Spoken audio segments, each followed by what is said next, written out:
अरे काटई गईले तलने रुइया काट सिबन कई मोर जी। अरे काटई गईले तलने रुइया काट सिबन कई मोर जी। अरे पैया पड़ी ससुर तोहरे बई दादा बोलाई जी। अरे पैया पड़ी ससुर तोहरे भई दादा बोलाई जी। अरे भई दा मांगई 60 रुपया ससुर रुमाल जी। अरे ऐसन बाहू मरी जाए दूसर ले आउबई। अरे ऐसन बाहू मरी जाती दूसर लेके आवते। अरे काटई गईले तलने रुइया काट सिबन कई मोर जी।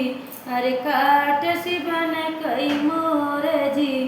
अरे पैया तहरे पड़ी जेठऊ बई दादा बोलाई जी।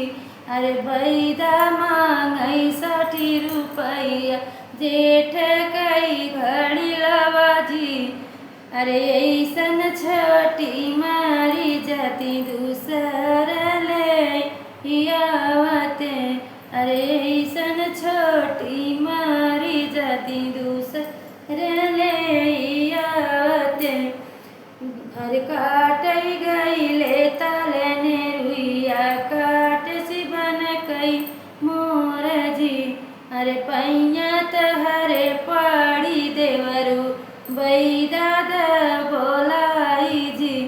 अरे बैदा मांगई देवर के पगड़िया हाथे कई अंगूठी जी। अरे ऐसन भाभी मारी जाए दूसर ले आवते। अरे काटई गईले तलने रुइया काट सिबन कई मोर जी। अरे पैया तहरे पड़ी पियवा बई दादा बोलाई जी। अरे बैदा मांगई 150 रुपया पिया कई चयनवा जी। अरे ऐसन धन मारी जाई दूसर ले आवते दूसर ले आवते। अरे काटई गईले तलने रुइया काट बन कई मोर जी। भैया तोहरे पड़ी ससुर बैदा बोलाई।